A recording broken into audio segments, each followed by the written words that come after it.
Video को शुरू करने से पहले जिन भाइयों ने अभी तक हमारे चैनल को सब्सक्राइब नहीं किया है वो हमारे चैनल को सब्सक्राइब कर ले तथा पास। सर, सबसे पहले आपसे एक सवाल जानना चाहेंगे। जो पशुपालकों का सवाल है कि जो एक दुधारू पशु होता है सर, वो बच्चा देने के बाद कितने समय तक दूध दे सकता है और दोबारा कितने समय बाद उसका गर्भाधान किया जा सकता है?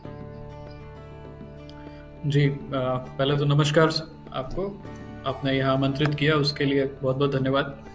और जहाँ तक आपके प्रश्न के बारे में बात करते हैं तो दुधारू पशु मुख्यतः जो हमारे यहाँ पर जो हमारी जो नस्लें हैं वो मुख्यतः 300 से लेकर 305 दिन तक एक साल में जो है बच्चा देने के बाद दूध देती है। जैसे अगर हम इसको साधारण भाषा में अगर हम देखें तो अगर एक साल हमारा 365 दिनों का है तो उन 365 दिनों में अगर आपकी गाय ने जनवरी में बच्चा दिया है तो वो करीबन आपका 300 दिन यानी अक्टूबर तक दूध जो है देगी अच्छे तरीके से। अब यहाँ अच्छा तरीका बोलना इसलिए जरूरी है क्योंकि कुछ लोग कहेंगे कि गाय तो हमारी आगे भी बच्चा देने के और बाकी आगे दिनों तक भी दूध देती रहती है, लेकिन अच्छा दूध देना वो सिर्फ आपका जनवरी से लेकर अक्टूबर, यानी जब अगर मैं 10 महीने की बात करूं बच्चा देने के बाद जो है गाय देती है। और इसमें ये जो 300 दिन है ये मुख्य हिस्से में विभाजित किए जाते हैं। जैसे कि शुरुआत का जो 3 महीने का जो पीरियड यानी कि का जो जनवरी से लेकर मार्च आप माने, मैं महीने बोल रहा हूँ आपकी समझदारी के लिए, लेकिन महीने आप इस तरह मत जुड़े, आप महीने गिन सकते हैं बच्चा देने के बाद से। तो शुरू के 3 महीने हैं उसमें पशु का जो दूध उत्पादन है वो 0 से शुरू होकर अपने पीक तक जाता है।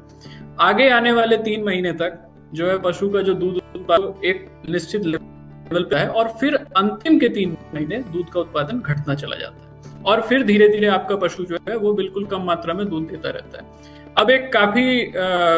बड़ा ही प्रासंगिक सवाल आपने यहाँ पे ये पूछा कि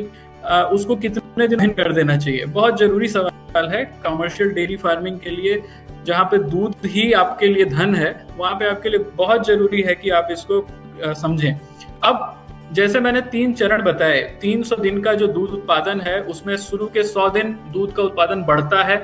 फिर 100 दिन तक दूध का उत्पादन मेंटेन रहता है और फिर 100 दिन जो है घटना शुरू होता है। तो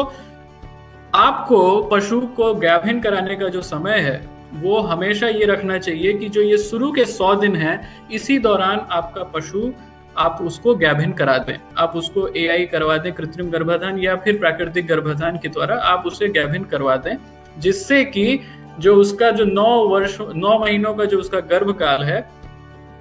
उस महीने तक आते आते वो साइकिल उसकी कंप्लीट रहे और उसका जो दुधारू चक्र है वो बना रहे। तो यह जो है मेरी तरफ से सुझाव रहेगा कि जो शुरुआती 100 दिन है बच्चा देने के बाद उसके भीतर करा दे। आदर्श स्थिति ये होती है कि आप उसको 60 से 90 दिनों के भीतर बच्चा देने के बाद आप उसे करा दें गर्भाधान, तो आपके लिए बहुत ज्यादा ही परिस्थितियां सफल रहेंगी और आप अपने पशु से ज्यादा उत्पादन ले सकेंगे।